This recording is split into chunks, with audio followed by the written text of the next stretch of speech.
Boa noite, então. 21º seu, mais uma vez, realizando a sua roda de conversa das quintas-feiras. E hoje nós leremos a página 107, capítulo 107, Vinda do Reino, do livro Caminho, Verdade e Vida, de Emmanuel, na psicografia de Chico Xavier. O reino de Deus não vem com aparência exterior. Jesus, Lucas 17, 20. Os agrupamentos religiosos do mundo permanecem quase sempre preocupados pelas conversões alheias. Os crentes mais entusiasmados, mais entusiastas, anseiam por transformar as concepções dos amigos. Em vista disso, em toda parte somos defrontados por irmãos aflitos pela dilatação do proselitismo em seus círculos de estudo. Semelhante atividade nem sempre é útil, porquanto, em muitas ocasiões, pode perturbar elevados projetos em realização. Afirma Jesus que o reino de Deus não vem com aparência exterior.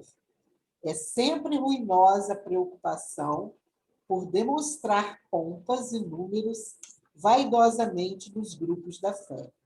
Expressões transitórias de poder humano não atestam o reino de Deus. A realização divina começará do íntimo das criaturas, constituindo gloriosa luz do templo interno. Não surge a comum apreciação, porque a maioria dos homens transitam semicegos por intermédio do túnel da carne, sepultando os erros do passado culposo. A carne é digna e venerável, pois é vaso de purificação, recebendo-nos para o resgate precioso. Entretanto, para os espíritos redimidos significa morte ou transformação permanente. O homem carnal, em vista das circunstâncias que lhe governam o esforço, pode ver somente o que está morto ou aquilo que vai morrer.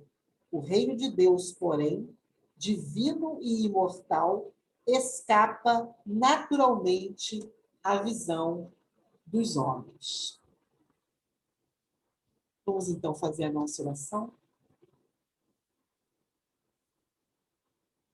Deus, nosso Pai de amor e bondade, Jesus, nosso Mestre, companheiros espirituais que atuam no 21º seu, coordenando os nossos trabalhos, aqui estamos nós, mais uma vez, agradecidos pela oportunidade do encontro, da troca, da reflexão, da boa informação. Pedimos que possamos ter uma noite bem proveitosa, onde nossas dúvidas possam ser tiradas e possamos ir aprofundando o conhecimento nessas questões que são tão relevantes para esse momento complexo que vivemos. Pedimos bênçãos especiais para o Milton, para que ele possa ser um instrumento importante para trazer as informações valiosas para todos nós. Abençoa todos que estão aqui e pedimos, como sempre, uma bênção especial para os profissionais da saúde, para os cientistas, para que as descobertas, para que o trabalho dentro dos hospitais possam ajudar a nossa população nesse momento de tanta dor. Que assim possa ser.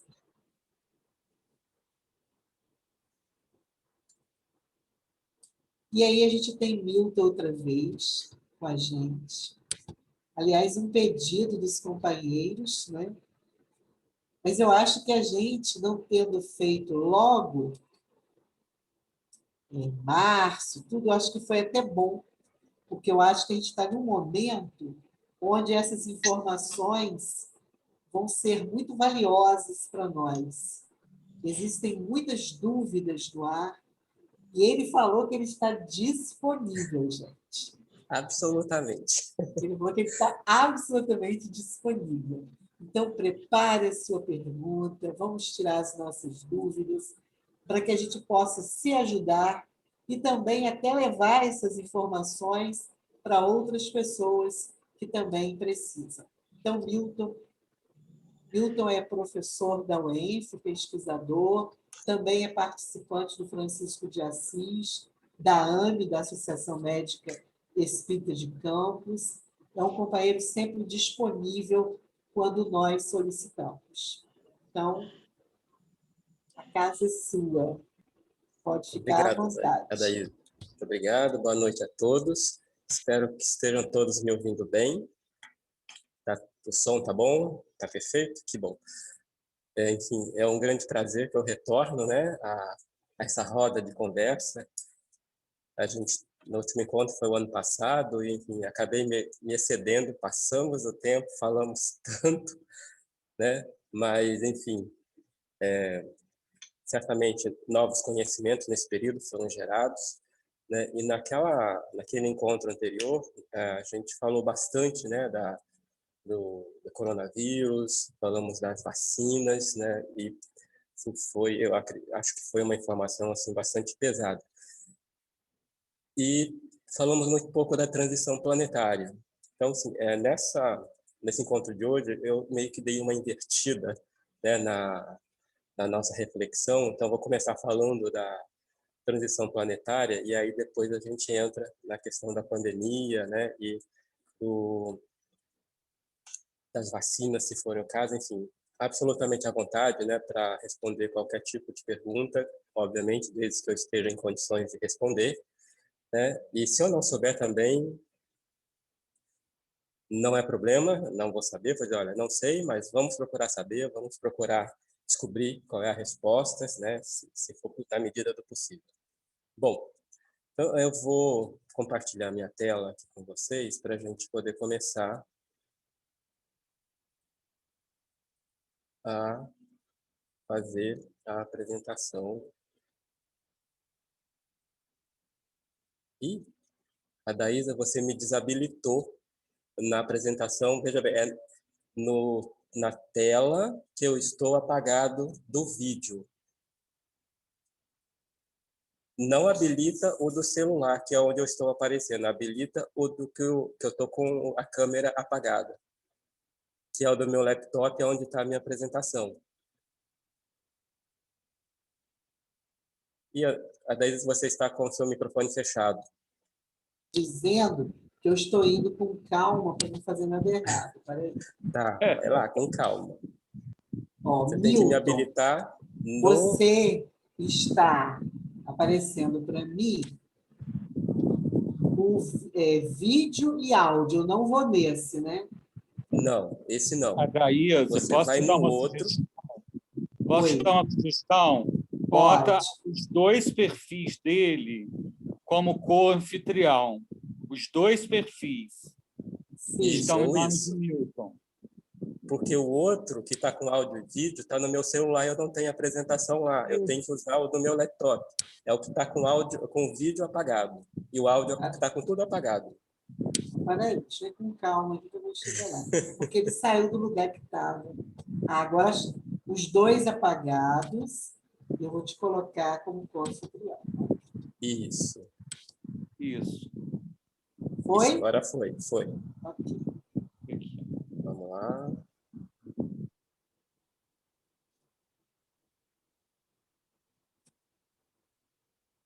Os companheiros que estão chegando, sejam bem-vindos.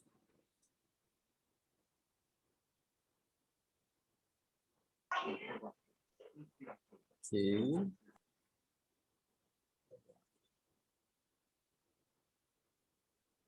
Vocês estão conseguindo ver a minha apresentação? Estamos vendo. A tela cheia ou... Não. Não. Eu acho que você precisa colocar na apresentação de slides, não é isso? Vou colocar. Isso, agora tá. Isso.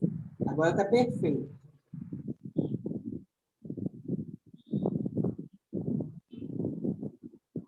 Vou só tirar isso.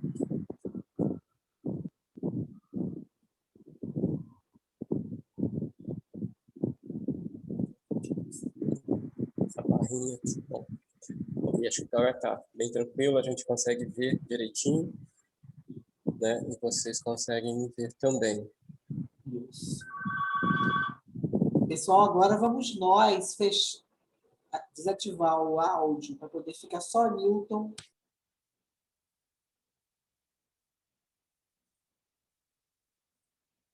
Ok, vocês estão me ouvindo bem? Estão todos ouvindo bem, né? Espero. Bom, mais uma vez, muito obrigado pelo convite. É um grande prazer, né, estar aqui com vocês e poder compartilhar. Fiquem desse estudo e fiquem absolutamente à vontade para fazer qualquer tipo de pergunta, questionamentos, né? Assim, pode interromper durante a nossa reflexão, sem problema nenhum. Assim, no esquema que nós fizemos, né, daquela vez anterior. Então, muito bem. Então, o título da nossa reflexão é, dando continuidade, né, do encontro anterior que nós tivemos, Desafios da Transição Planetária e a Pandemia da Covid-19.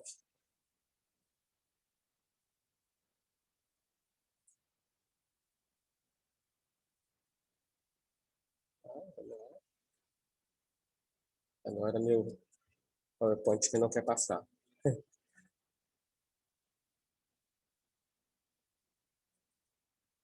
Sim. Vamos. Bom, o que é a transição planetária? Obviamente, como todos nós como espíritas, né, já estamos bastante acostumados a ouvir esse termo, né, que é esse processo de transição que estamos vivenciando entre o mundo, né, de provas e expiações para o mundo de regeneração. Claro que esse período, né, de transição, ele, de acordo com os estudiosos, né, e as mensagens recebidas por vários médiuns, ela consiste de um grande período, mais ou menos em torno de 100 anos ou pouco mais. Então, esse processo ele se iniciou mais ou menos no meados do século passado, lá pela década, né, de 1950, e deve terminar, encerrar esse processo, em torno lá do ano de 2050, pouco mais, provavelmente pouco mais, né, que seria o período onde nós teríamos, né, concluído esse período, né, de transição entre o mundo de provas e expiações para o mundo de regeneração. Em termos temporais, né, com certeza a gente provavelmente, né, nós estamos vivendo talvez o auge desse processo de transição, né, porque ele, como se iniciou em meados do século passado e estamos vivendo hoje, né, nos anos de 2020, né, nos restam aí mais uns 30 anos, né, à frente desse processo de transição. Então, provavelmente a gente esteja vivendo o auge, talvez, né, o momento mais crítico, né, de todo esse processo da transição planetária. E, claro, todo esse processo de transição, né, não só que nós estamos vivendo, mas todo esse processo de mudança que acontece nas nossas vidas, ela sempre é caracterizada, né, por grandes turbulências, né, confrontos de ideias, grandes questionamentos, né, então, assim, é caracterizado por grande dispêndio de energia, né, na verdade, são grandes questionamentos, né, que são colocados nesses momentos em que a gente está de transição, de mudança, né, todo esse processo de mudança leva, né, a grandes questionamentos e grandes turbulências. Obviamente, mantidas as devidas proporções das transições, das mudanças que acontecem nas nossas vidas e essa mudança a qual nós estamos vivenciando, né, durante que é a transição planetária, ou seja, uma transição que acontece, né, no nosso planeta como um todo. E durante esse processo que a gente está vivenciando, né, dessa transição, né, todos esses valores que nós desenvolvemos ao longo desse período de provas e expiações, desses últimos milênios em que nós vivemos, estão sendo colocados em xeque. A gente poderia colocar dessa forma, né? Por exemplo, todos os valores que nós fomos estabelecendo e adquirindo ao longo da história da nossa humanidade, desde lá, a partir do início, né, do mundo primitivo, para o mundo de provas e expiações, todo esse processo, né, que nós vivenciamos ao longo desses milênios, né, no mundo de provas e expiações, tudo que nós construímos, né, em termos de instituições, as nossas leis, as nossas culturas, elas foram construídas com base nas nossas experiências, né, de vida, nas nossas vivências, nossas no sentido humanidade. E na medida em que nós já evoluímos para o final desse processo, né, do mundo de provas e expiações, e vislumbramos o mundo de regeneração, é importante, é razoável que todos esses valores que nós construímos ao longo desse período passem por um processo de revisão, né, entre aspas, de checagem. Aquilo que nós construímos, né, essas instituições, as nossas leis, com base no mundo, com o conhecimento, né, que nós vivenciamos no mundo de provas e expiações, elas foram importantes para esse período.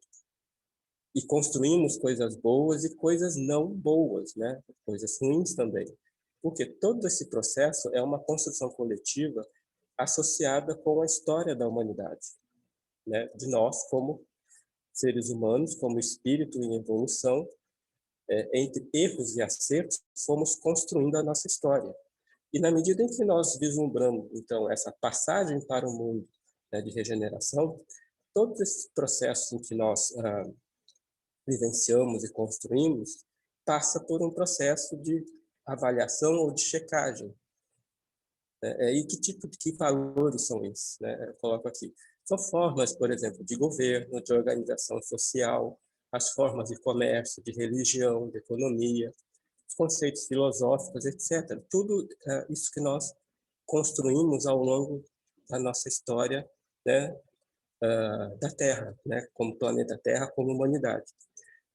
E todos esses valores certamente estão sofrendo a pressão e a temperatura desse processo de transição planetária.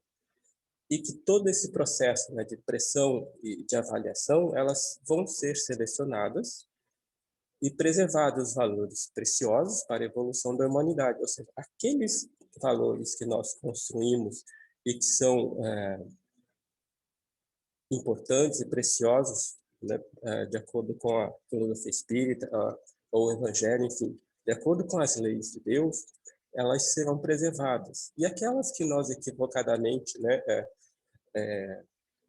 também construímos, essas serão deixadas para trás. Então, esse é uma visão que, assim, pelo menos que eu tenho, na minha opinião, um entendimento maior, né, desse conceito de transição planetária.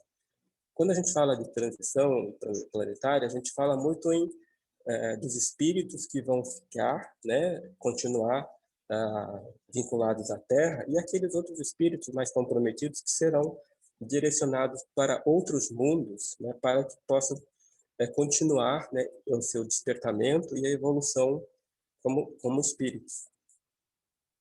Então, nesse contexto, né, de transição, temos que colocar também todos esses valores, não só como espíritos, né, em evolução, né, em processo de evolução, mas também tudo aquilo que nós construímos, porque, afinal de contas, o processo de transição, nós não vamos deixar a nossa história, nós não vamos deixar o nosso planeta. Nosso planeta segue, nós seguiremos com o nosso planeta, com tudo que construímos de bom e que deve continuar dando suporte ao nosso processo evolutivo. E aquilo que não nos serve, eles serão deixados para trás. E se nós olharmos hoje, né, as questões políticas, sociais, né, e econômicas do nosso planeta, nós vamos ver que existem muitas coisas boas, né, que devem ser preservadas e outras que não devem. Vários desses valores, né, dessas instituições, né, elas precisam ser repensadas, né, precisam ser reengenheiradas para que elas se adaptem, né, para esse novo conceito, para esse novo mundo que nós estamos vislumbrando.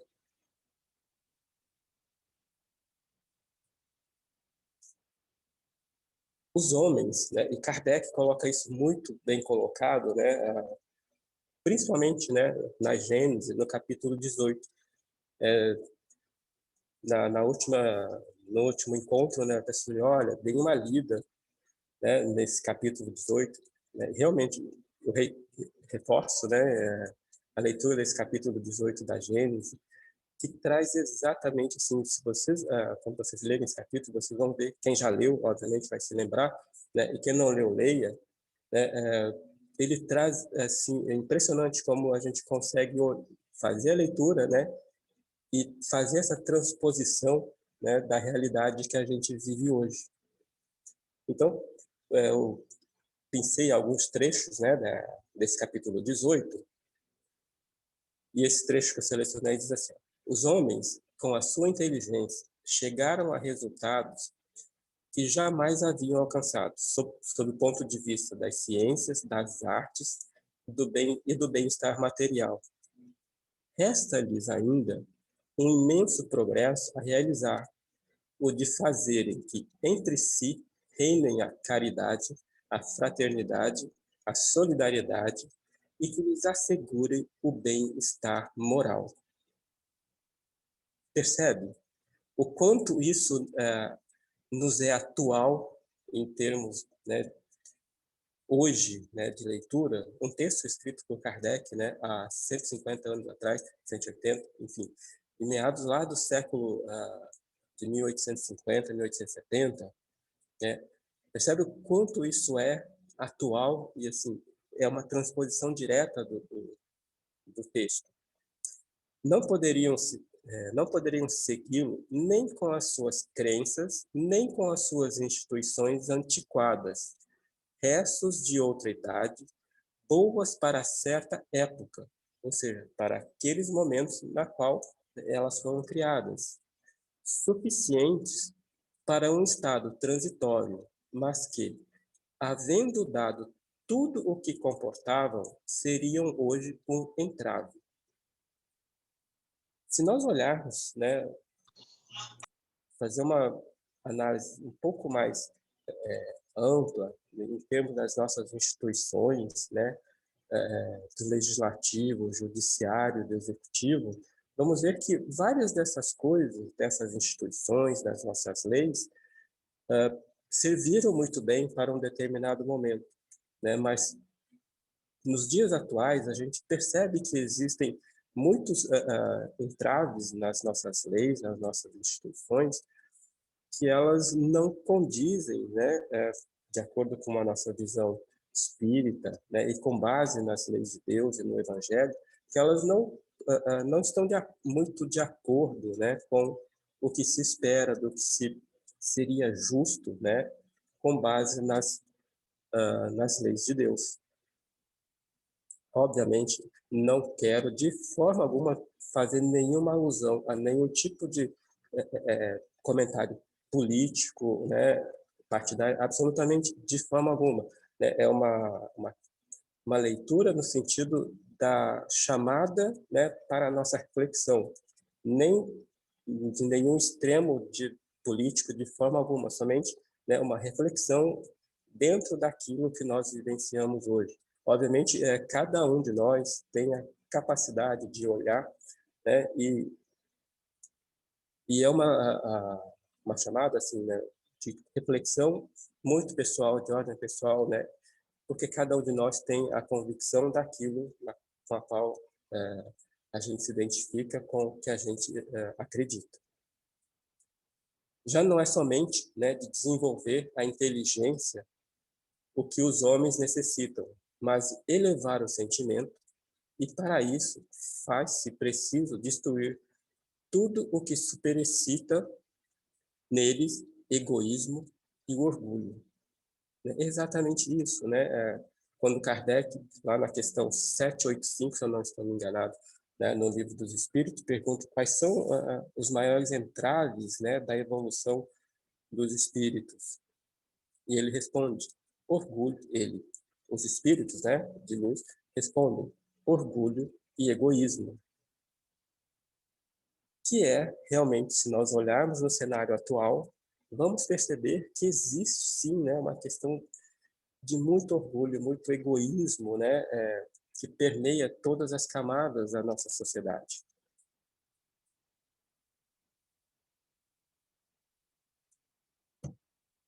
Então, chegamos em um estágio de desenvolvimento ético e não ético, moral e amoral, que naturalmente é necessário que haja uma separação daqueles espíritos moral ou eticamente mais comprometidos. Porque há necessidade, né, nesse sentido de separar, né, esses espíritos. Esse é um conceito que a gente tem ouvido bastante, né, quando se fala em transição planetária. Todos os oradores espíritas, né, estudiosos falam muito isso, né, do que os espíritos mais comprometidos com o bem vão permanecer na Terra, enquanto que aqueles, né, muito mais comprometidos com o mal, né, são ou vão ser removidos do nosso planeta, direcionados para um outro planeta, né, para que possam seguir, né, no seu processo evolutivo. Por que isso é necessário, né, essa retirada, né, ou essa separação, né, dos espíritos, né, que já se despertaram, né, para o caminho do bem, enquanto que aqueles que se comprazem efetivamente no mal precisam ser retirados. É necessário que sejam retirados do planeta aqueles espíritos que se comprazem no mal, porque eles influenciam negativamente os espíritos que ainda não têm a sua base de conhecimento muito bem estabelecida, aqueles que ainda titubeiam na prática do bem, tornando impedimento para a evolução do planeta. Na verdade, né, como todos nós somos ainda, estamos nesse processo de evolução, né, alguns mais adiantados, outros um pouco mais para trás, dependendo, obviamente, de cada das virtudes, ou seja, de cada tipo, né, cada sentimento, de cada virtude que a gente está trabalhando. E aqueles que estão ainda, né, com essas bases, né, do conhecimento, com relação aos espíritos, né, quer dizer, com relação a esses conceitos entre o bem e o mal, estão iniciando ainda ou já não estão com esses valores muito bem estabelecidos, eles são muito ainda suscetíveis à influência de outros espíritos. Então, na presença desses espíritos que se comprazem no mal, esses espíritos acabam se tornando entraves no sentido de influenciar ainda, né, esses espíritos que ainda não estão com as suas bases muito bem estabelecidas. Então, é importante que esses espíritos, né, ainda muito comprometidos com o mal, sejam retirados. Para quê? Para que esses espíritos que estão assim, nessa fase ainda incipiente do processo evolutivo, no convívio com os outros espíritos um pouco mais avançados, né, eles possam, então, se direcionar para no sentido, né, da evolução do aspecto para o bem e não, né, podendo ser desviado, né, para os aspectos negativos desse processo. Então, por isso que é importante, né, nesse processo, que sejam separados. E, de uma forma geral, né, ao final desse processo, né, de mundo de provas e expiações, é importante que isso seja, esses espíritos mais comprometidos sejam separados, para que esses espíritos que já estão iniciados no processo do bem, em convívio com aqueles outros do mesmo nível ou aqueles um pouco mais avançados nesse processo, possam catalisar, né, no direcionamento para a evolução, né, para o bem, né, que eles não sejam levados para o outro lado. Porque é muito comum que isso possa acontecer, né? E vamos lá. Chegamos num ponto evolutivo de uma sociedade bastante diversa do ponto de vista ético e moral, e um amplo conhecimento em todas as áreas da ciência. Ou seja, do ponto de vista científico, nós já evoluímos bastante do conhecimento, né? O homem já chegou à Lua, conseguiu mandar unidades, né? Naves não tripuladas, né? Até Marte. Conseguimos colher imagens de Marte, conseguimos sequenciar o genoma humano e de outros animais e de outras plantas, né? Evoluímos tecnologicamente no campo das engenharias, em todas as áreas, né? Em termos de conhecimento. Mas ainda temos, né, do ponto de vista geral, muito comprometimento ético e moral, né, na nossa sociedade. E Kardec, então, também, né, reforça, continua, né, no seu comentário e reforça esse conceito. O avanço do progresso intelectual, utilizado até o presente, na mais larga proporção, constitui um grande passo e marca uma primeira fase do avanço geral da humanidade. Isso é fato, né? Esse período de provas e expiações, ele foi marcado, né, por grandes avanços na área do conhecimento. Apesar de todo o progresso adquirido durante a vivência no mundo de expiações e de provas, contudo, todo esse progresso não é capaz de fazer a sua regeneração. Ou seja, o conhecimento gerado, né, ele, apesar de ele ser muito grande, trazer grandes avanços, né, na área das ciências, né, o que hoje nos permite, como eu disse, em várias áreas, né, a internet seria um grande avanço, né? Imagina há uns 30 anos atrás, 50 anos atrás, se nós poderíamos imaginar, né, que a gente estaria com um aparelhinho de celular acessando e conversando com pessoas do mundo inteiro em tempo real, com atraso de alguns segundos, né? Isso praticamente era assim um sonho, coisas, né, de ficção científica. Então, assim, evoluímos muito no campo das ciências, do conhecimento, mas não evoluímos tanto no campo da ética e da moral, né? E, como Kardec diz, só o conhecimento, o progresso científico, tecnológico, não é capaz de fazer essa regeneração, não é capaz de catalisar, né, esse processo evolutivo em termos éticos e morais. Por quê? Em primeiro lugar, porque, né, a ciência ela é neutra. A ciência é a ciência, ela por si é o conhecimento. Quem faz, né, a utilização da ciência, né, e faz com que ela seja, né, utilizada para o bem ou para o mal, somos nós, né, o próprio homem, que dá, né, essa utilidade ao conhecimento desenvolvido, à tecnologia desenvolvida, né? Então, nós podemos olhar e ver, olha, tem muitas coisas, a evolução, né, científica permitiu várias coisas, por exemplo, permitiu o enriquecimento do urânio, perfeito, permitiu, a partir disso, o que nós fizemos? Podemos construir usinas nucleares para a produção de energia, catalisar, né, o processo da produção industrial, por trazer conforto, né, às pessoas através da eletricidade e tudo mais.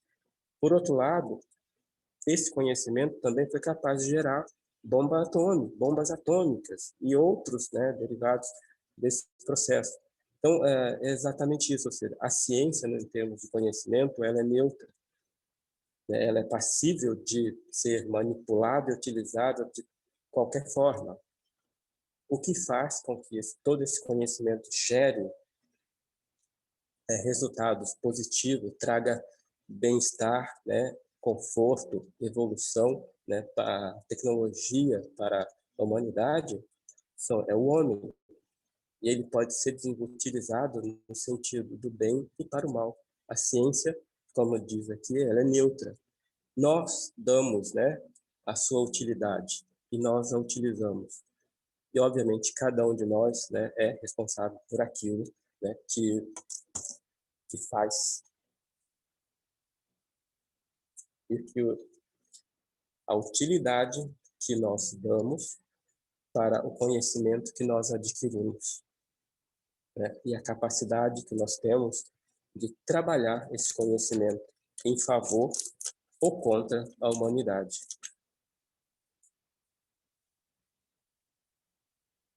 E todo esse processo, né, de utilização das ciências recai aonde?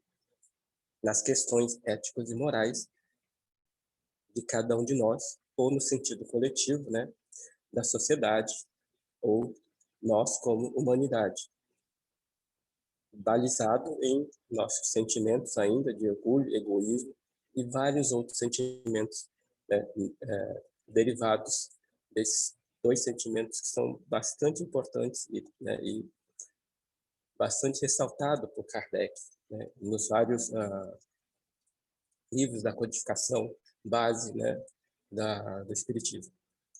Enquanto for dominado pelo orgulho e pelo egoísmo, o homem se servirá da sua inteligência e dos seus conhecimentos para satisfazer as suas paixões e aos seus interesses pessoais. É por isso que ele os aplica em aperfeiçoar os meios de prejudicar os semelhantes e de os destruir. Obviamente, né, aqui uma alusão aos aspectos mais comprometedores desse conhecimento. Mas, sim, ela pode ser utilizada para o bem, como eu disse, ou para o mal. Depende, né, de quem? De quem faz uso dessa ciência, quem faz uso desse conhecimento. E a grande carência, né, nossa como humanidade é as questões éticas, morais, que vai nos orientar na utilização desse grande conhecimento que foi gerado até hoje. Somente o progresso moral pode assegurar aos homens a felicidade na terra, refreando as paixões, mas somente esse progresso pode fazer que entre os homens reine a concórdia, a paz e a fraternidade. E para que esse processo, né, possa ser catalisado, possa acontecer, né, e exatamente faz muito sentido no momento em que nós vivenciamos, né, que é o período de transição entre o mundo de provas e expiações, e é onde nós vivenciamos talvez o momento mais complexo, mais doloroso desse período de transição. Obviamente que todos esses períodos de dores e flagelos, ela não, obviamente não está acontecendo somente agora, né? Ao longo da nossa história, já vivenciamos várias pandemias, vários flagelos, né, da humanidade, que tem a função, né, exatamente de catalisar ou de despertar a sociedade como um todo, né? E a pergunta 737 do Livro dos Espíritos trata exatamente desse questionamento, né, que Kardec faz aos espíritos. Com que fim fere Deus a humanidade por meio de flagelos destruidores? Flagelos esses, né, não necessariamente somente uma pandemia, como nós já vivenciamos outras vezes, mas todos esses outros flagelos, como terremotos, né, maremotos, né, outros fenômenos físicos, né, temporais, doenças, enfim, acidentes de grandes proporções, né, acidentes nucleares, as guerras, todos esses processos, né, esses flagelos, eles também trazem no seu íntimo, né, a questão das reflexões, das dores, para que a humanidade, no sentido coletivo e também do ponto de vista pessoal possa refletir, né? E a partir daí tomar decisões mais positivas ou negativas. Obviamente, diante desses processos dolorosos, cada um de nós, cada espírito, exerce seu livre-arbítrio e pode, obviamente, se resignar, né, e trabalhar essas dores, ou pode se revoltar, e isso pode se desdobrar, né, em outros comprometimentos. Então, os espíritos respondem para fazê-la progredir mais depressa. São frequentemente necessárias para que mais pronto se dê o advento de uma melhor ordem de coisas e para que se realize em alguns anos o que teria exigido muitos séculos. De uma forma geral, a gente pode dizer, né, que esses processos dolorosos são grandes catalisadores, né, do processo evolutivo dos espíritos. E realmente eles conseguem catalisar. Obviamente, catalisam para o aspecto positivo aqueles espíritos que conseguem trabalhar, né, essas dores, fazem a reflexão, né, acerca dessas dores e conseguem extrair o aprendizado, né, a partir disso, com muita resignação, né, enquanto que, por outro lado, sim, pode acontecer, e é normal, muito comum acontecer, diante das dores, desses desafios, né, a revolta, a incompreensão, o questionamento, né, das leis de Deus, e por aí vai. De qualquer forma, esse é um processo catalisador, tanto para o bem quanto para o mal. Então, é importante que a gente consiga entender e olhar, né, todos esses processos, também como uma oportunidade, né, de reflexão, de entendimento, né, de resignação, né, e de reflexão para que a gente possa extrair, né, o aprendizado necessário a partir de cada processo doloroso em que nós vivenciamos. Certamente nenhum de nós, né, reencarnou na Terra para viver somente, né, as maravilhas da vida na face da Terra. É impossível que qualquer um de nós consiga viver, qualquer ser humano, né, qualquer ser encarnado na face da Terra, não passe por nenhum processo doloroso, nenhum processo, né, de dor.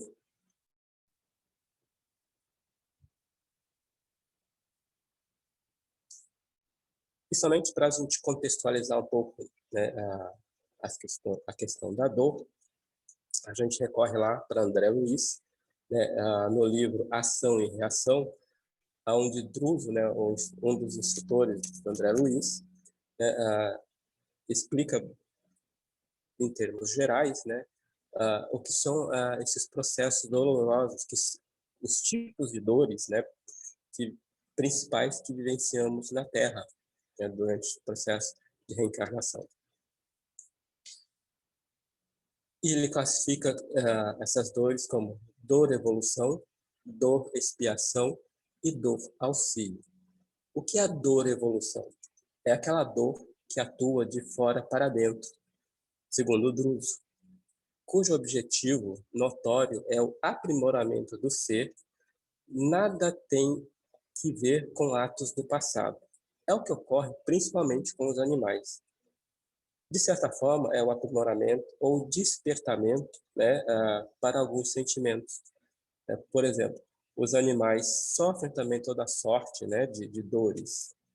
Quando alguns animais, quando são predados, quando adoecem, sofrem, sofrem também, né, malformações fetais, enfim, toda sorte, né, de processos patológicos que acontece com uma pessoa. Obviamente, a gente não pode dizer que todo aquele processo doloroso por que passam os animais está associado, né, com comprometimentos de vidas passadas, né? Então, os animais não têm esses comprometimentos ainda. Então, essas dores, simplesmente, elas existem como forma de aprimoramento e despertamento, para que eles comecem a trabalhar os seus sentimentos, né, e podemos perceber perfeitamente, né, nesses animais mais acima, né, da escala filogenética, né, entre os mamíferos, principalmente os animais domésticos, aqueles que convivem com a gente, né, é possível perceber, né, o sentimento que eles têm, tanto de dor, de tristeza e de alegria. Então, a partir desses processos dolorosos, né, que é a dor e evolução, inicia esse processo de despertamento, que é o aprimoramento dos sentimentos. E que, de certa forma, também, aí ele coloca aqui como exemplo, né, os animais, mas, obviamente, nós também podemos sofrer esse tipo de dor, né, que é o aprimoramento dos nossos sentimentos. Como, por exemplo, posso colocar, quando eu, distraidamente, corto o meu dedo. Não posso dizer que esse corte no dedo, obviamente, vai me trazer dor, né, vai me incomodar, está associado com algum processo, né, expiatório, reencarnatório, né, de comprometimento de vidas passadas. Mas ele pode servir também para quê? Como aprimoramento dos meus sentimentos. Aquele dedo machucado vai me incomodar. Então, é uma oportunidade de eu poder exercer, né, a minha paciência, a minha resignação, conter em determinadas situações. Então, esse, né, é a forma, né, da dor evolução, no sentido de que nem toda dor está vinculada a processos, né, comprometimento de vidas passadas. E a dor expiação, sim, essa sim, que vem de dentro para fora, marcando a criatura no caminho dos séculos, detendo-a em complicados labirintos de aflição, com o objetivo de regenerá-la perante a justiça divina.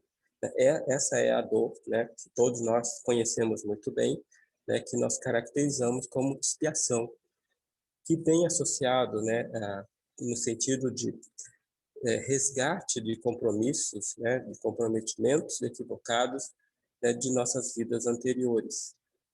E esse processo expiatório tem essa função de fazer o quê?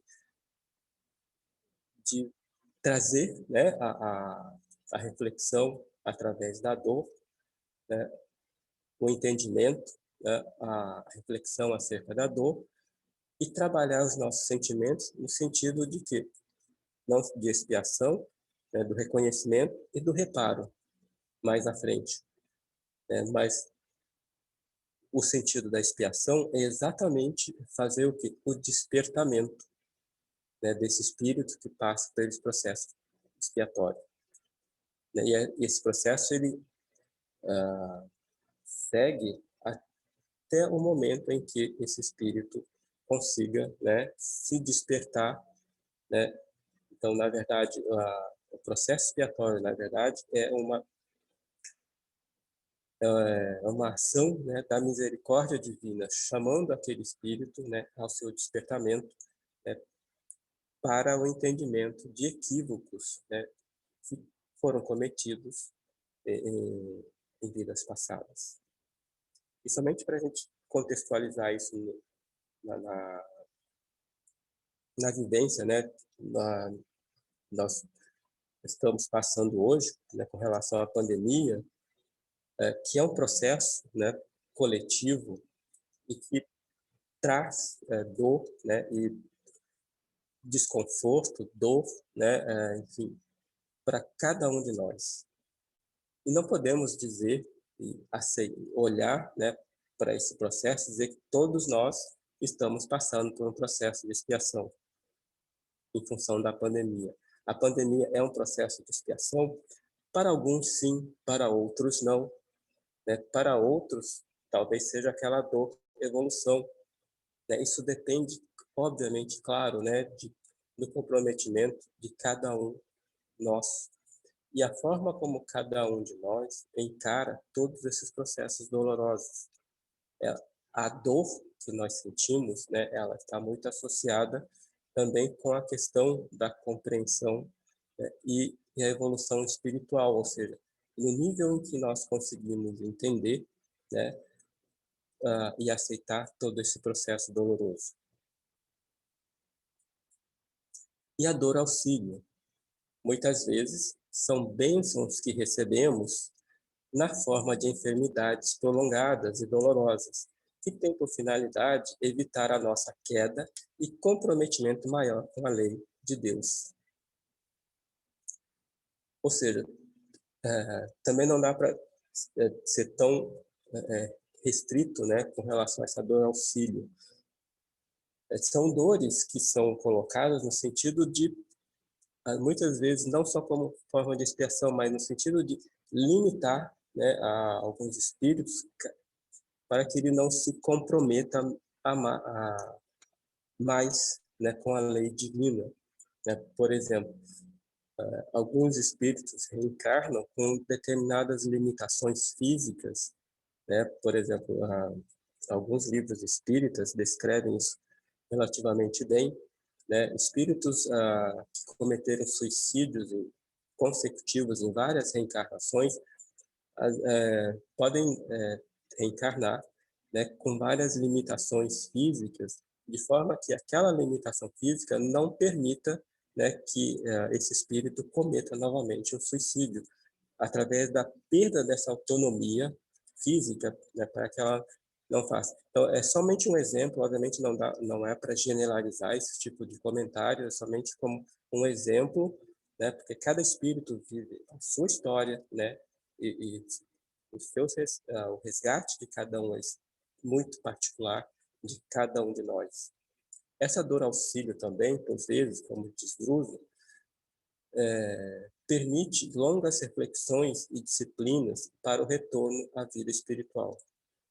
Ele coloca isso no sentido de que assim, muitos espíritos, na fase final, né, da vida no plano físico, passam por longos períodos de dores, né? Às vezes internados, né, em hospitais, passam dias, semanas, meses, né? E essas dores têm no sentido, né, de fazer com que esses espíritos possam refletir acerca do final, né, da sua vida no plano físico e possa trabalhar, né, esses valores de forma que possam desencarnar de uma forma mais serena. Claro que existem outros espíritos que passam por esse período, né, e geram revoltas.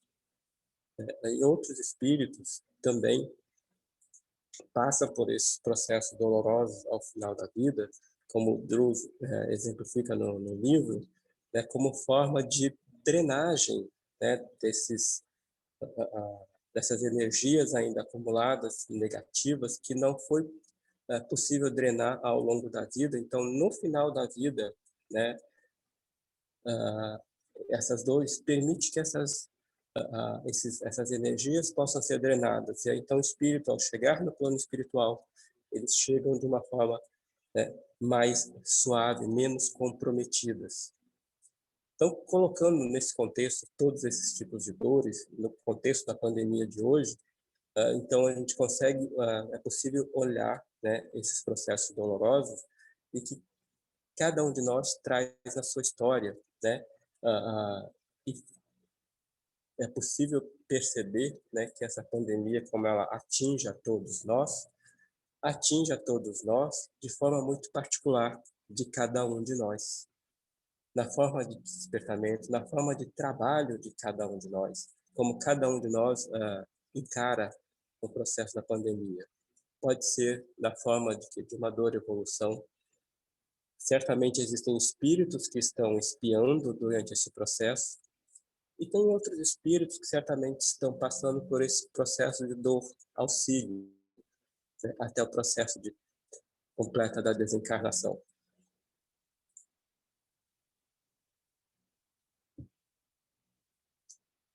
Ninguém tem dúvida, ninguém tem perguntas? Bom, enfim, vamos em frente. Podem fazer comentários, gente, sem problema nenhum, né? Fiquem absolutamente à vontade. Seguindo, então. E Kardec, né, na Gênese, logo no início do capítulo 18, diz o seguinte: dizem-nos de todas as partes que são chegados os tempos marcados por Deus, em que grandes acontecimentos se vão dar para a regeneração da humanidade. No sentido mais amplo que eu já havia comentado, né, no sentido das grandes dores, né, das dores coletivas, das pandemias, né, de grandes acidentes físicos, com desencarne de grande número de espíritos. Todos esses processos fazem parte, né, desse processo de evolução do planeta. Especificamente falando da pandemia agora, né, além de fazer esse processo de despertamento, né, da chamada, da reflexão, ela também permite, né, que, como eu disse, cada um de nós possa olhar essa pandemia de forma muito particular, a forma como que ela nos atinge. Por quê? Isso vai nos permitir, né, um melhor entendimento e certamente nós, como sociedade, a partir desse processo coletivo, certamente vamos emergir, né, com novos valores. Pelo menos é o que se espera e é o que deve acontecer ao final desse processo, né, de transição. E o que são essas dores, né, todo esse processo? E como nós, né, diante dessa pandemia, ela nos permite nos posicionarmos. Como sociedade, no nível em que nós vivenciamos hoje, em termos de democracia, em termos de abertura, né, do respeito às individualidades, né, da abertura político e da democracia, onde nós podemos nos expressar, né, de forma livre, excetuando aqueles países que vivem, né, ainda regimes políticos bastante restritivos, mas mesmo assim, desses países, né, tem outras questões históricas, mas, enfim, não cabe a gente partir por esse lado aqui, senão a gente vai mudar o foco, né, da nossa reflexão. Então, todo esse processo de abertura democrática nos permite hoje, né, nos manifestar, nos posicionarmos perante a sociedade, né, da forma mais transparente possível. E eu costumo dizer que a gente nunca foi tão transparente como nós somos hoje. Alguns colegas discordam, né, e dizem, olha, nós como sociedade, né, pioramos comparativamente com aquilo, com a sociedade que nós vivenciamos há 50, 100 anos atrás. Sim, são opiniões, obviamente não são conceitos, né, fechados. Na minha opinião, nós nunca fomos diferentes disso. Essa é a minha opinião. O que havia naquele momento eram regimes políticos, né, regimes democráticos que não nos permitiam ser mais transparentes. O que nós nunca fomos diferente do que nós somos hoje. Sempre digo isso. Nós só éramos contidos. Então, hoje, todo esse processo de abertura democrática, né, e do conhecimento, da internet, nos permite que sejamos absolutamente transparentes, né, ou quase totalmente transparentes. E esse processo de transparência, né, mostra exatamente o que nós somos. A sociedade mais transparente. Nós não éramos diferentes disso, né, há 50, 100 anos atrás ou em outras reencarnações. Nós só não podíamos nos expressar como temos a oportunidade de nos expressar hoje. Então, somos absolutamente transparentes, né, nas nossas ações e nas nossas expressões, nas nossas ações, quando nos é possível.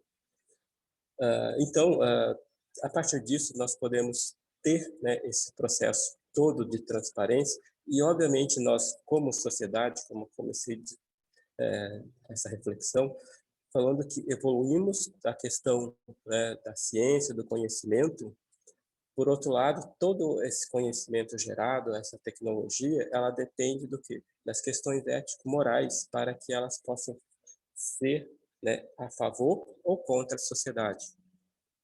E as nossas escolhas também, a partir dessas nossas escolhas, da forma como nós nos posicionamos através do nosso livre-arbítrio, nós escolhemos, né, e vivenciamos exatamente aquilo que nós escolhemos. Obviamente, no aspecto geral, né, o que nós escolhemos, no sentido de que das escolhas da maioria, da democracia como escolha do coletivo. E nós, então, vivenciamos todo esse processo, né, da nossa transparência, das nossas escolhas. E serve para o bem e para o mal, para o nosso despertamento, né, ou seja, reconhecer a sociedade como nós somos, vivenciar a ação, né, das nossas escolhas através do nosso livre-arbítrio no sentido coletivo, extrair o aprendizado delas, bons ou ruins. Para quê? Para que a gente não repita mais ou continuemos a repetir desde que o resultado tenha sido positivo. De forma geral, né, esse é o processo que vai levar à transição do mundo de provas e expiações para o mundo de regeneração. Do ponto de vista da pandemia, ela coloca também todos esses questionamentos, né, para nós, e ela nos permite fazer isso. Não sei se eu deveria entrar nos detalhes tão minuciosos, né, da questão do vírus, mas por função do tempo também, né? E a gente já está às 9h08. Se alguém quiser fazer algum comentário, estamos aí abertos para a... Vocês gostariam de fazer alguma pergunta antes de eu prosseguir? Gostaria de Como colaborar. é uma roda de conversa. Evaldo está falando aí com o áudio desligado. Quer colaborar? Ela não sabe o que você está falando. Né, Luísa? Eu estou pedindo comida para minha amada aqui. Você está... Ele está pedindo bolo, Dadá. É mesmo? Bolo. Pois é, olha só, e eu aqui provocando para fazer uma pergunta. Vou falar com o Milton. Milton, tudo bem, querido? Satisfação enorme, um beijo no coração. Grande abraço, obrigado. A gente sabe que as questões imunológicas estão estritamente ligadas às questões emocionais, né, dos sentimentos. Não somente pela ciência, né, quanto também pelas discussões dos amigos espirituais, né? No momento pandêmico como a gente vive, mais do que nunca há necessidade de um fortalecimento da nossa fé, né, para a gente criar uma imunidade, fortalecer o nosso sistema imunológico. Queria que você falasse um pouquinho sobre isso dentro da ciência para a gente. Poxa, muito obrigado por essa pergunta. Olha, como imunologista, você colocou ali, enfim, eu adoro esse tema, né? Ficaria horas falando sobre isso. Mas sim, nossos sentimentos, eles estão absolutamente, né, envolvidos, né, com a nossa capacidade de resposta imunológica.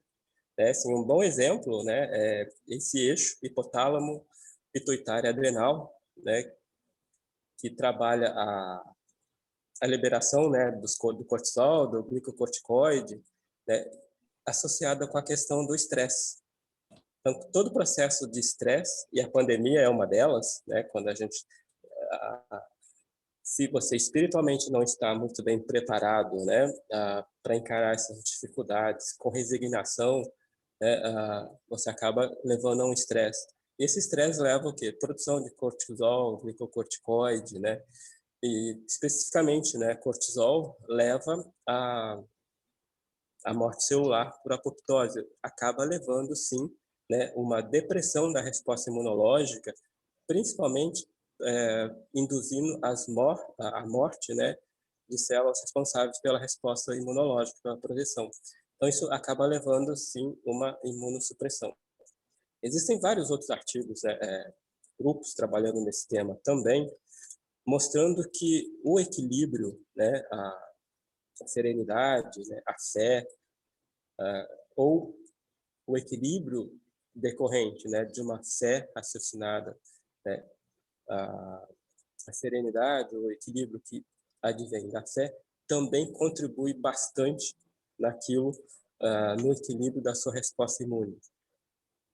Existe uma certa tendência, né, no nível já de estudo do genoma e genético, de que pessoas com mais agitadas, né, com menos, mais egoístas, vamos colocar assim, tendem a fazer uma resposta inflamatória maior do que as pessoas não egoístas.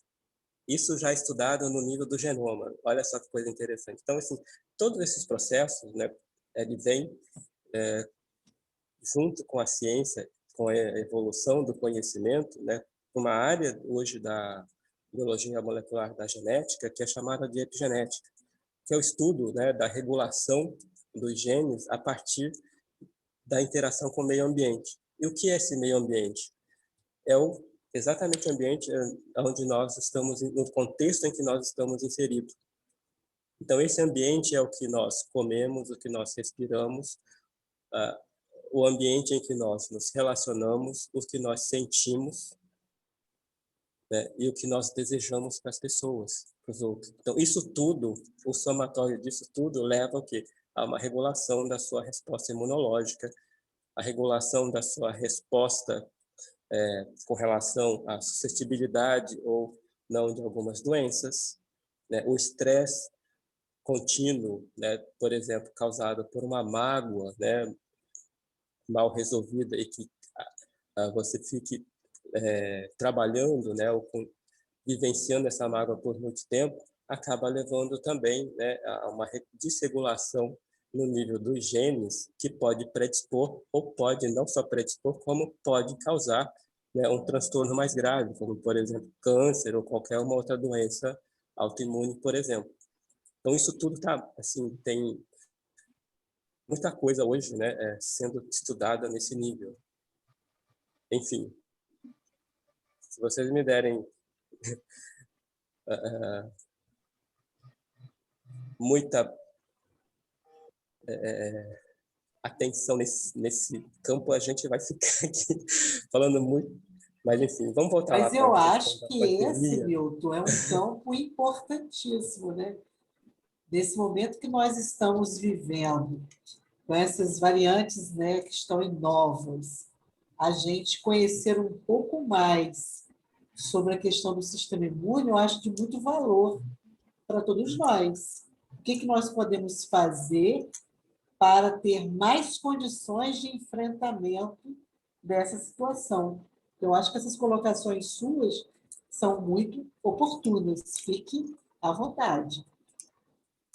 Assim, do ponto de vista geral, né, acho que isso assim está muito claro para todo mundo, pelo menos para nós espíritas e até para os espiritualistas, enfim, acho que de forma geral, né, estar bem, né, estar em harmonia é uma questão fundamental para quê? Para que você possa enfrentar todos os tipos de desafio na sua vida, tanto do ponto de vista emocional, né, como também do desafio físico mesmo, né, como uma infecção pelo SARS-CoV-2 ou qualquer outra doença. Esse equilíbrio permite, né, que a sua resposta imunológica ela seja mais equilibrada. E o mais interessante, né, desse ponto de vista funcional, né, associando resposta imunológica e comportamento, sentimento, é que quando mais a gente está desequilibrado, acaba também refletindo no desequilíbrio da resposta imunológica. E esse desequilíbrio da resposta imunológica, ela pode ser no sentido de fazer uma resposta ineficiente ou fazer uma resposta exacerbada inadequada. e que é uma das que são as formas de manifestações da resposta imunológica que mais gera, né, desdobramento patológico, fisiopatológico. Né? Um bom exemplo, o que é, né, a infecção grave pelo SARS-CoV-2? É uma resposta inflamatória desregulada, extremamente, né, inflamatória.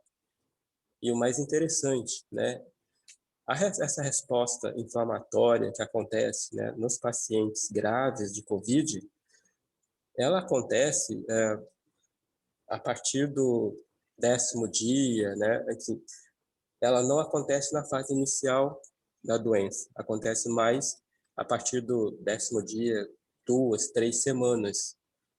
Então, assim, você vê relatos, né, de alguns pacientes dizendo que foram a óbito, por exemplo, que foram internados, responderam bem, tiveram alta e depois teve, né, a reagudização, foram internados e acabaram desencarnando.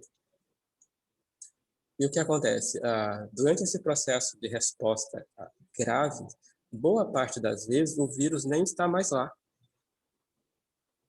Né? O vírus, ele fez a infecção, desencadeou o processo na fase, né, inicial da infecção, mas quando, boa parte das vezes, quando essa resposta inflamatória acontece, ela é, né, aquela tempestade de citocina, né, aquela forma de manifestação inflamatória grave que acontece, o vírus nem é tão importante. Ele parte das vezes, ou ele está muito diminuído, ou às vezes ele nem está mais lá. O que acontece é que algum mecanismo acontece, né, de desregulação dessa resposta, que essa inflamação vem de uma forma extremamente agressiva, da própria desregulação, né, da nossa resposta imunológica. Então, veja bem, então, todo esse processo, e esse processo desse desdobramento, ele acontece a partir, obviamente, do início.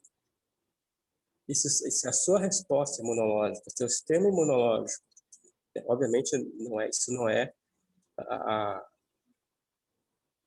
receita, né, que vai resolver o problema da Covid-19, mas certamente ele tem uma boa participação, né, e isso pode ajudar bastante a uma resposta equilibrada. A inflamação, por exemplo, ela precisa acontecer. Se não acontecer, não tem resposta imunológica. Mas se ela acontece muito exacerbada, ela atrapalha a resposta, né? E uma coisa interessante também, né, de dizer que todos os desdobramentos, né, os sintomas, as dores causadas pelas doenças, pelas patologias, uma boa parte das vezes, né, é a própria resposta do nosso corpo que agride nossos próprios tecidos. Não é o agente que está lá e está causando a dor, né, o desconforto.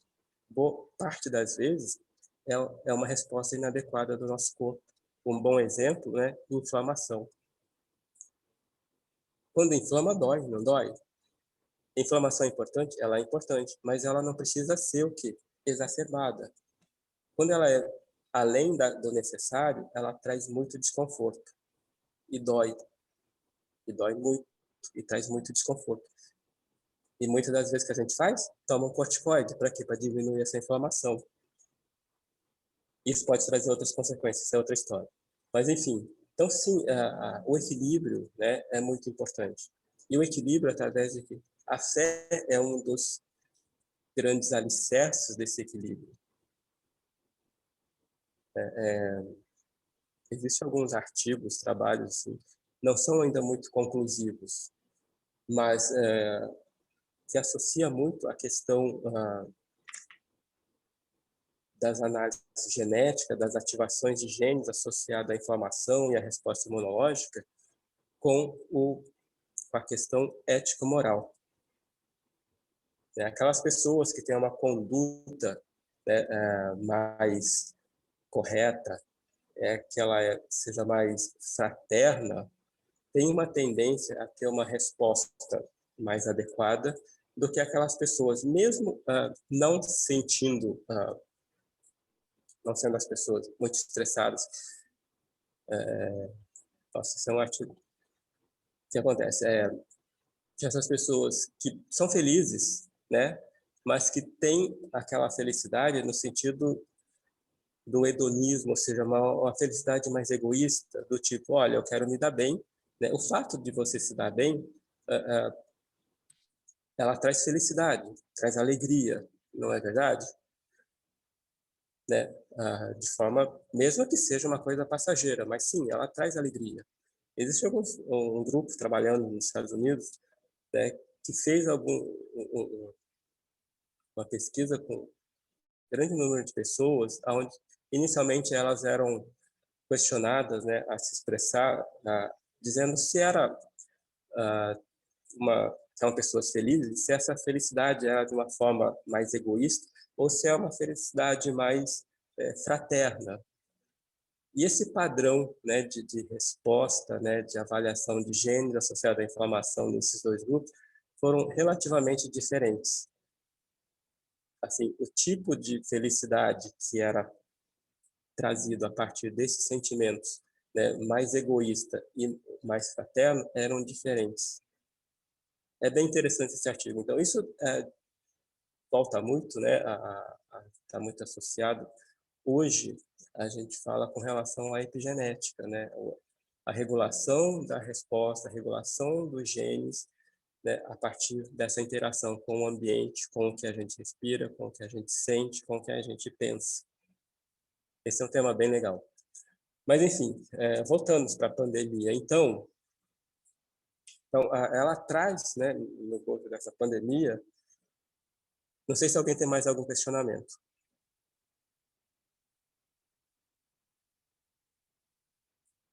Eu queria falar um pouquinho, sabe, do que acho que uma questão que está bem na mídia hoje, né, que são as variantes. Eu vou pular essa parte aqui um pouquinho e vou falar um pouquinho dessa figura aqui. O que é, né, essa variante e como é que ela surge? Essa variante surge a partir da onde? Sim, são mutações que acontecem durante, né, o processo da replicação viral. O vírus, ele invade as nossas células através de um receptor específico, né, chamado ACE2. Ao invadir a nossa célula, lembrando que vírus é um parasita intracelular obrigatório, né, ou seja, ele só consegue se multiplicar quando consegue invadir uma célula. Ele não tem autonomia de multiplicação, como, por exemplo, tem uma bactéria. Se você fornecer nutrientes, uma bactéria consegue se multiplicar independente. Os vírus não, né? Ele precisa, né, de uma célula viva para se multiplicar. E ele invade essa célula e subverte, né, a maquinaria celular para produzir, né, as proteínas, né, os insumos, ou seja, o que ele necessita para se multiplicar. Então, quando o vírus invade, né, especificamente falando do SARS-CoV-2, ele invade, né, ele perde essa roupinha, né, que é essa cápsula viral, e o material genético dele, que é liberado no interior da célula, começa a ser trabalhado pela célula, e para que ele se multiplique, né, o que precisa? É necessário que a célula faça, né, os componentes do vírus. Quem são esses componentes do vírus? Algumas proteínas, né, do vírus e, claro, o material genético do vírus. Senão, ele não vai se multiplicar, né, ele não vai emergir como novo, não vai produzir um novo vírus. Então, quando o vírus invade a célula, né, e subverte a maquinaria celular para produzir os componentes do vírus, a célula produz as proteínas e produz também o material genético, né, que é um vírus do tipo RNA, como eu estou mostrando aqui para vocês. Então, quando a nossa célula, o vírus subverte a maquinaria e obriga a nossa célula a produzir material do vírus, né, proteínas, especificamente o material genético, né, que é essa moléculazinha aqui de RNA, Então, as nossas células faz, né, uma cópia do RNA do vírus, né, para quê? Para que possa montar novas partículas do vírus. Além das proteínas, faz-se uma cópia desse material genético aqui, né, que é o RNA. Quando a célula, né, a maquinaria da nossa célula, faz essa cópia do RNA do vírus, existe uma proteína, uma enzima chamada RNA polimerase, que faz essa cópia. E ela é uma enzima bastante fiel. Então, ela faz essa cópia assim, de uma forma bastante fiel. Mas, por ser milhares, centenas de cópias, né, fatalmente, durante esse processo de cópia desse material genético, ele acaba inserindo alguns erros. Ele erra. E ele é bastante aleatório. Então, aparece um vírus com uma pequena alteraçãozinha aqui, né, nessa fita de RNA. E ele é montado e ele é liberado. Qual é o problema disso? É um evento probabilístico, é uma probabilidade. É uma coisa que acontece, né, um erro que acontece de forma aleatória. Quando mais vírus se multiplica, mais probabilidade de existir um erro. E esse erro acontece em qualquer lugar, né, do vírus. Então, pode acontecer uns errinhos, né? Lá no interior do vírus, isso não vai acontecer resolver em absolutamente nada. Mas quando esse evento é de probabilidade, e você tem milhares, centenas, milhões e bilhões de células de vírus sendo copiado, pode acontecer alguns erros, né, que sejam exatamente naqueles pontos estratégicos, né, de interação com a célula hospedeira, com os anticorpos, né, ou com outros elementos da nossa resposta imunológica. Quando esse evento aleatório acontece dessa forma, acaba gerando o quê? Um vírus, né, que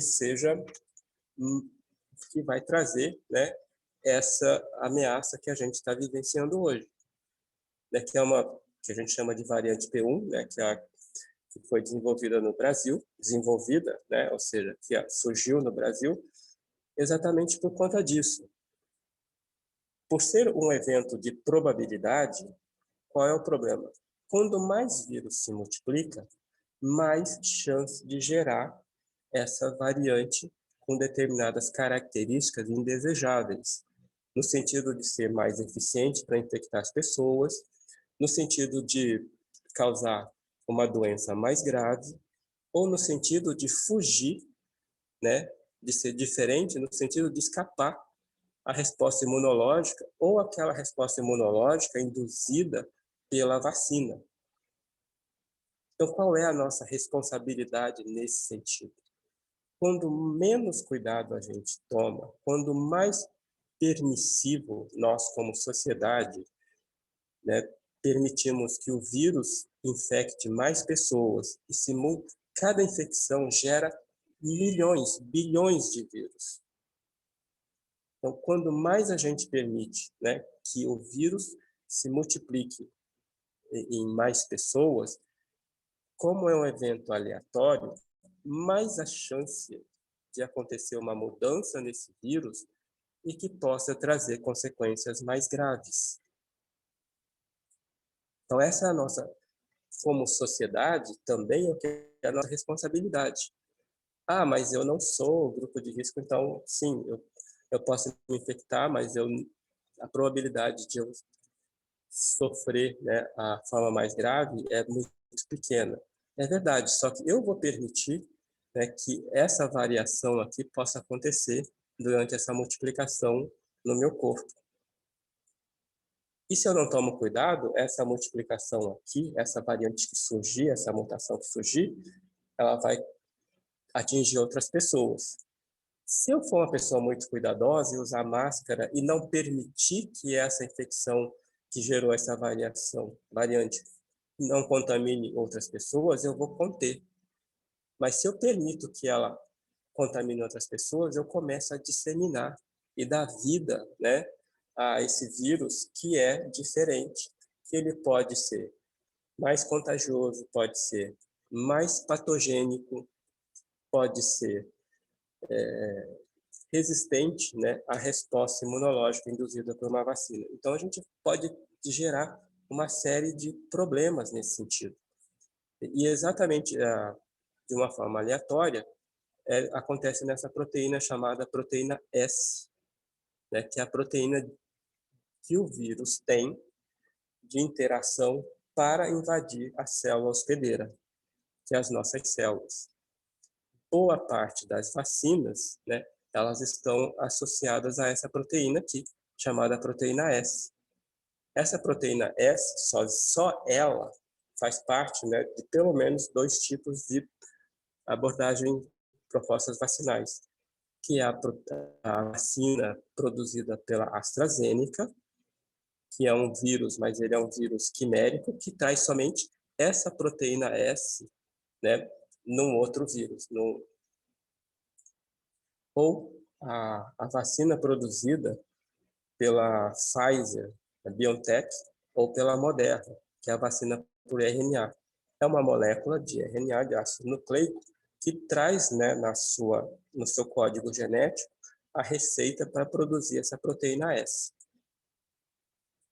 A vacina da Sinovac não, é o vírus inteiro. Então, teoricamente, a probabilidade de gerar um mutante que seja, talvez, a vacina da Sinovac seja a vacina que possa melhor responder com relação, né, à variação do vírus. Mas isso traz outras questões também, né, de ordem técnica, com relação à capacidade de induzir resposta e tudo mais. Então, todas essas questões, elas estão muito associadas, né, com a forma primeiro, como o nosso corpo responde, né, as vacinas que a gente tem como disponível, assim, de uma forma muito rápida, são essas 3 formas aqui, são as principais que a gente tem como proposta vacinal, que esse é o modelo do vírus morto, é o próprio SARS-CoV-2 morto, que é a proposta de vacina da Sinovac. Esse chamado vírus recombinante, que seriam esses pontinhos lilás aqui, que seria a proteína S, né, que é o modelo, né, da plataforma de vacina produzida pela Oxford. E essa vacina por RNA, né, que vem somente essa moléculazinha aqui de RNA, que é a proposta da Pfizer, BioNTech e da Moderna. Existem outras empresas no mundo também produzindo. Essas outras vacinas aqui são outras formas de outras vacinas.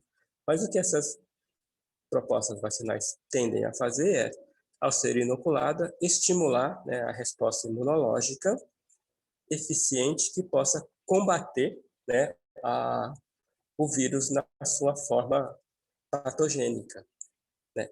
As vacinas, obviamente, não têm, né, a capacidade de induzir nenhum tipo de patologia ou de doença. Elas simplesmente têm a função de estimular uma resposta imunológica e produzir principalmente células de memória, né, e uma resposta de longa duração para que possa conferir, né, proteção contra a infecção pelo vírus patogênico, o SARS-CoV-2.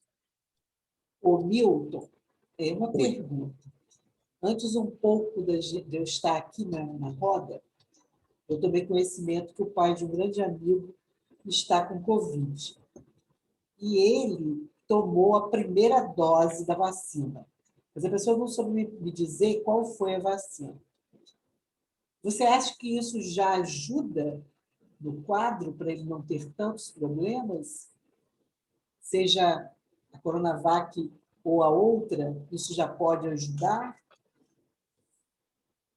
Só Olha, com a primeira dose? é difícil de responder, né?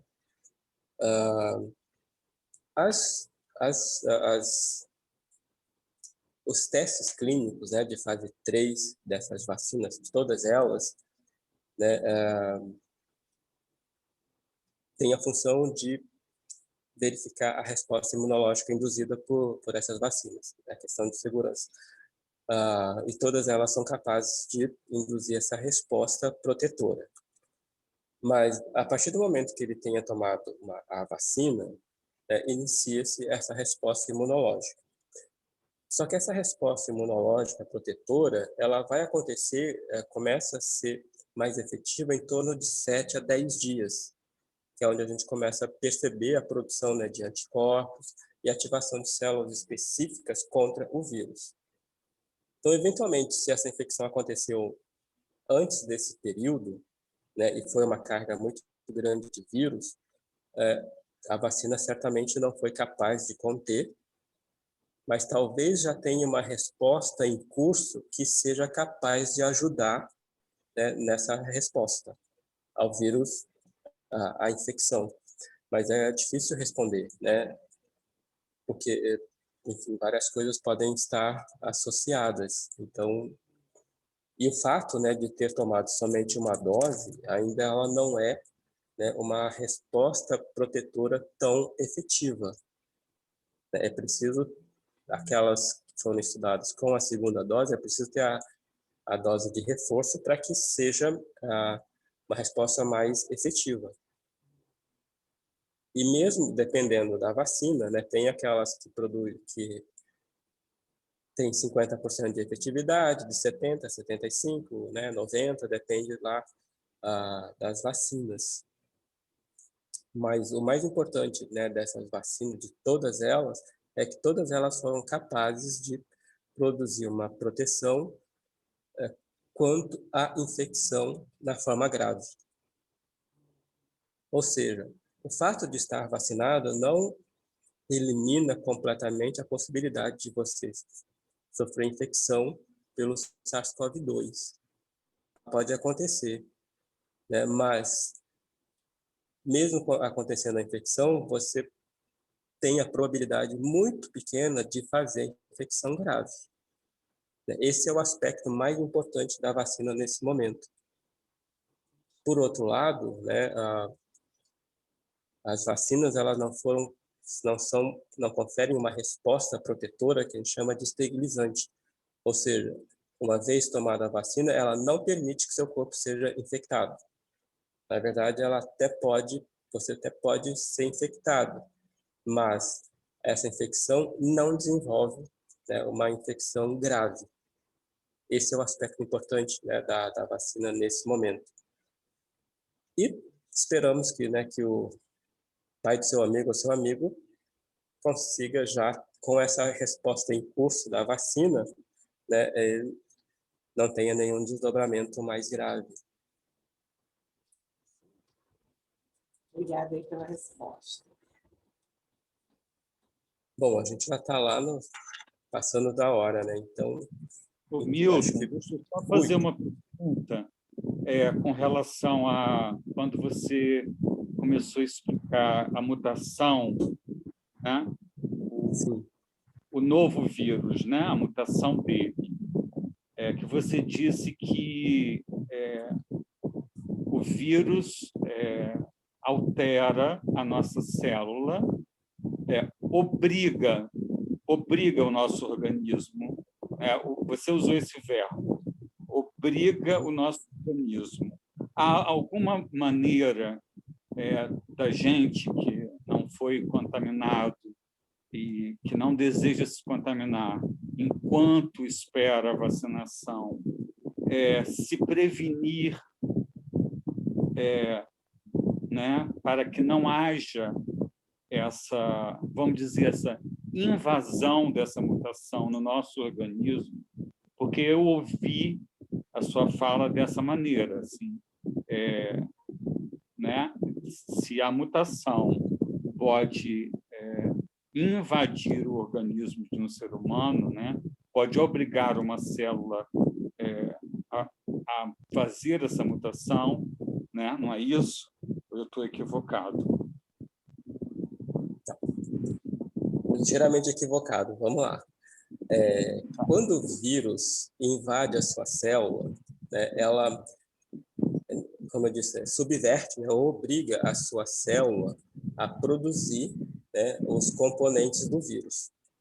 Durante esse processo de produção dos componentes do vírus, especificamente quando ele faz a cópia do RNA, do vírus, do material genético, né, pode acontecer alguns erros. Então, não é a mutação que vai invadir a sua célula, né? Quem vai invadir a sua célula é o vírus, né, uma partícula viral que você vai ser contaminado.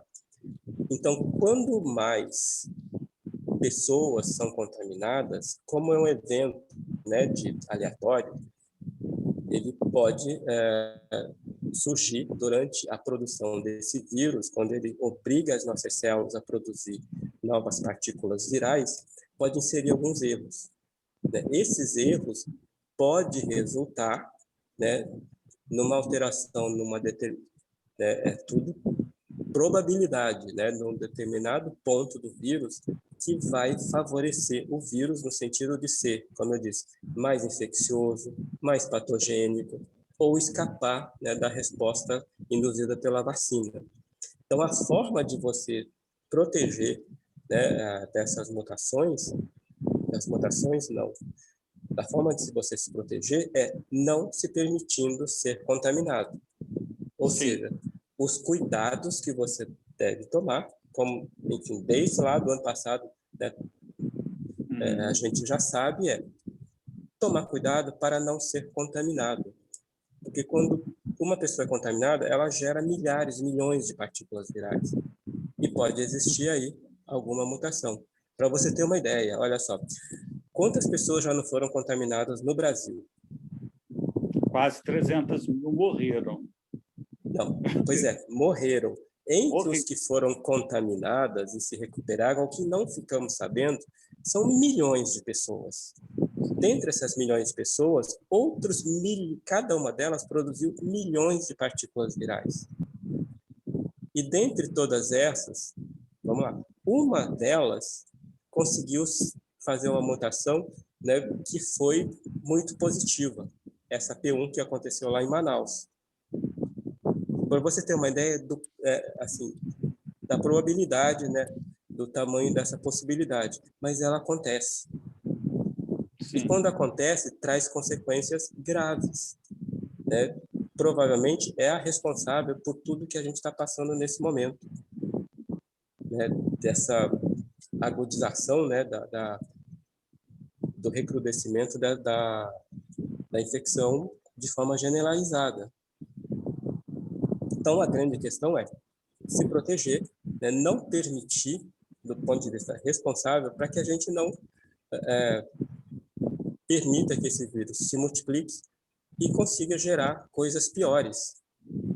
Outras mutações, né? Não, exatamente, coisas piores no sentido de outras mutações. Imagine que agora, com tanto número de casos acontecendo agora de infecção, qual é a probabilidade de que acontecer, né, uma mutação que seja sucesso para o vírus, e sucesso para o vírus é detrimental para a gente, né? Por exemplo, acontece uma mutação lá naquela proteína S que seja capaz de escapar, né, da resposta imunológica induzida pela vacina. Olha o caos estabelecido. Sim. É possível pegar essa variante e colocar como vacina? Sim, é muito mais fácil do que o desenvolvimento da vacina toda. Mas começa a gerar uma série de problemas, né, para que isso possa ser contido. Como a OMS está dizendo que o Brasil hoje é o celeiro, né, de variantes. No sentido de que, como a gente está com essa infecção descontrolada, disseminada, a probabilidade de gerar mutantes é maior do que num país que esteja controlado. Lamentavelmente, a gente, nesse momento, somos, né, caracterizados como celeiro do vírus, ou seja, celeiro no sentido de que podemos, sim, somos potenciais geradores de mutação. Potenciais. Pode acontecer? Pode. Até porque a gente é um país muito grande e muito, né, a gente tem muitas possibilidades de temperatura, né, de umidade, também disso, né? Não, tudo isso interfere no processo, né, epidemiológico, com certeza. a sazonalidade, se é no verão, se é no inverno, né? Tudo isso interfere no sentido de maior sobrevivência do vírus no meio ambiente, ou pelo próprio hábito, né? No verão da gente se fechar em salas com ar-condicionado, no inverno é o contrário, né? Você não liga o ar-condicionado, mas fecha tudo para ficar o ambiente mais quente, né? Para que não invada o frio. Então, todas essas coisas favorecem ou desfavorecem a manutenção do vírus no ambiente. Enfim, a gente passou bastante do tempo, né? Eu estou achando interessante, desde que você começou, que você falou de muita coisa, né? Você chegou no Covid já depois das 9 da noite. Então, porque eu falei muito do Covid no encontro passado. Muitas citações, né? Muitas citações de Kardec, enfim. Muitas citações. E a palavra que me vem à cabeça da noite, com relação a tudo, é escolha, né? É impressionante como as escolhas estão diretamente ligadas a tudo que foi dito nessa noite, né? Escolhas em todos os sentidos. Todos os sentidos. Nossas escolhas enquanto seres humanos, né? Então, assim, é impressionante. As que foram feitas no passado, as que estão sendo feitas e as que serão feitas, né? É tudo resultado de escolha. Escolhas e responsabilidade pelas suas escolhas.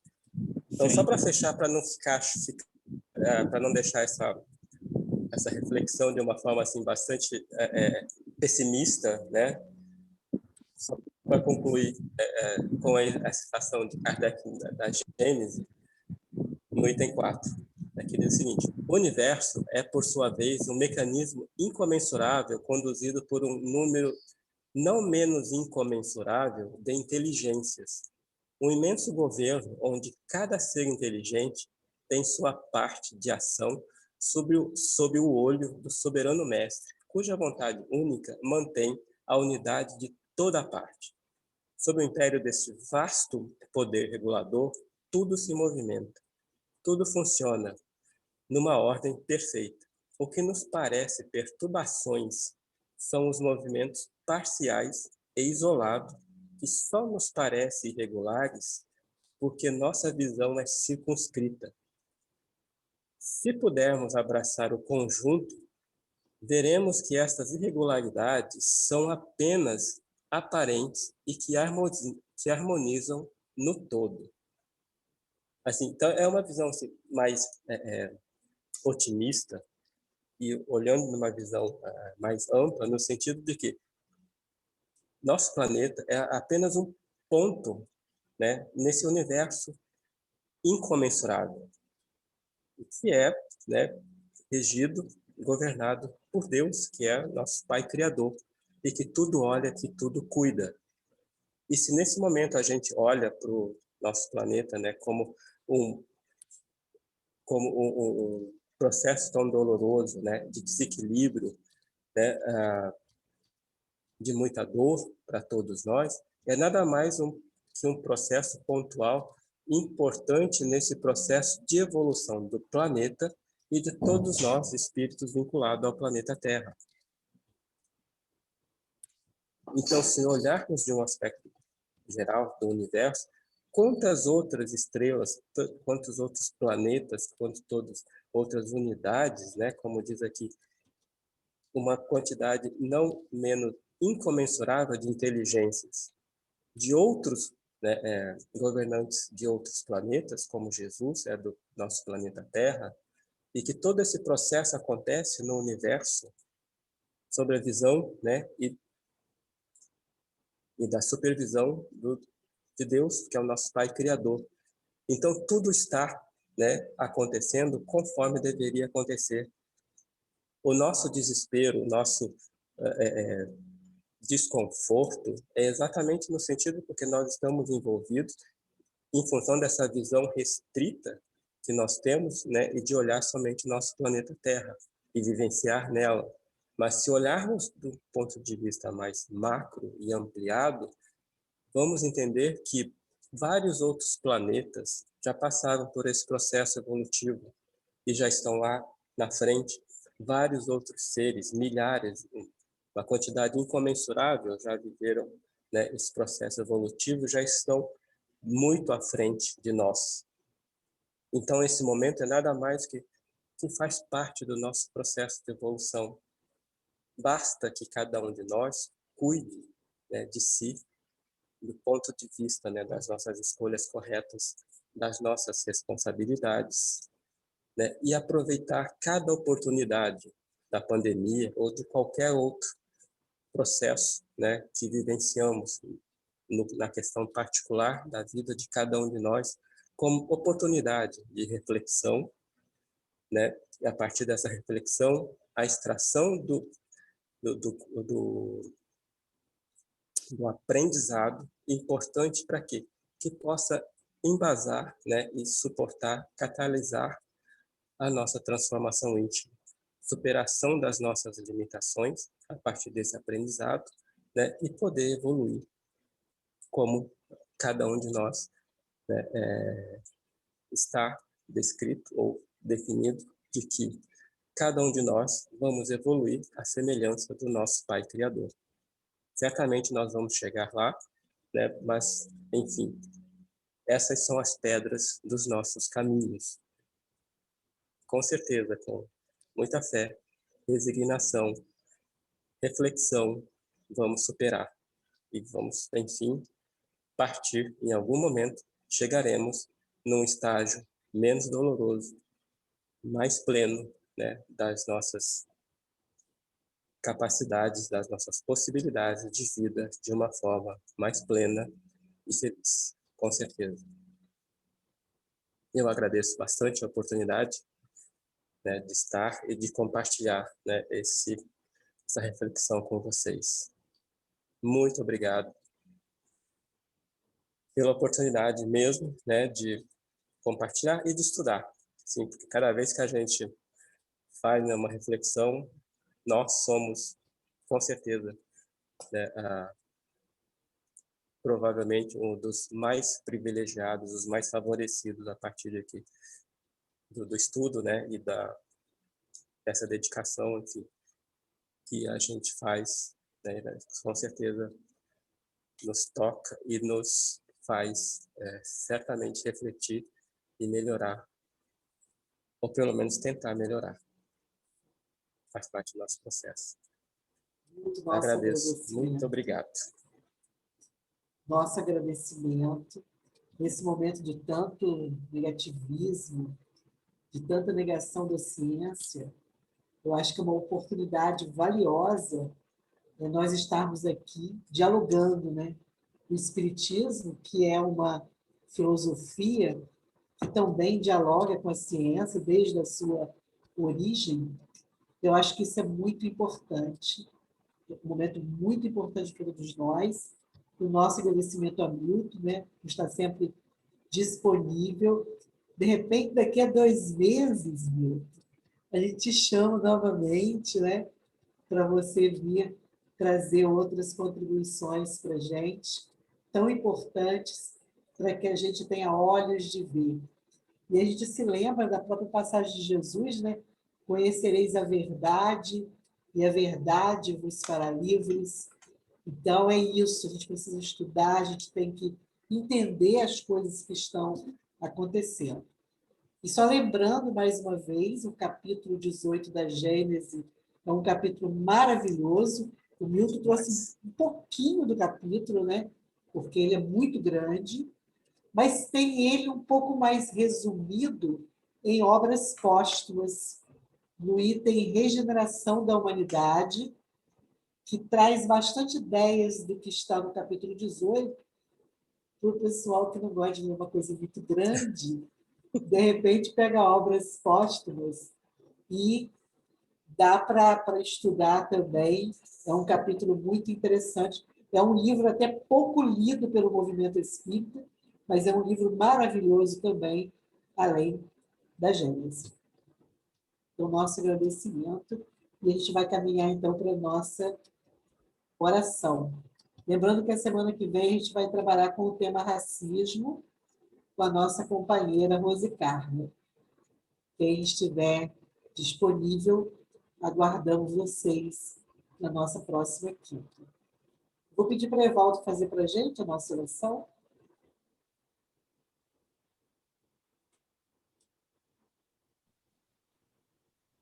Vamos orar, então, né, meus irmãos? Senhor Jesus, mestre querido, te somos agradecidos de coração por essa noite abençoada de estudos, onde cada um de nós pôde perceber que a responsabilidade de manter uma ordem espiritual nesse planeta que nos acolheu, essa responsabilidade está dividida entre cada um de nós. Tu que nos disseste que a cada um será dado segundo sua obra, que fique na nossa mente, no nosso coração, esse pensamento, qual a contribuição que estamos dando neste momento de sofrimento pelo qual passa a humanidade? Qual a nossa parte de contribuição? Que o seu amor nos conduza, que a sua sabedoria dirija os emissários da ciência, os emissários que cuidam diretamente, que estão na linha de frente de ajuda, de socorro aos nossos irmãos que contraíram a Covid. Seu coração de misericórdia, Senhor, estenda suas mãos, seu olhar, que possamos sentir a sua voz dentro de nós, conforme tu disseste, nenhuma ovelha da casa de meu Pai se perderá. Fica conosco, esteja entre nós, hoje sim. Então, gente, uma boa noite para todos. Nosso agradecimento mais uma vez a Milton. Que Deus o abençoe no seu trabalho e que volte para estar com a gente em outras oportunidades. E Um grande prazer. E obrigadão a essa galera fiel nas quintas-feiras que está aqui sempre conosco nessa troca. Obrigadão, gente. Muito obrigado. E até sábado estar com todos vocês. Sábado tem Joana. É isso aí. Sábado a gente tem o estudo de Joana. Quem quiser estar conosco, é só sinalizar.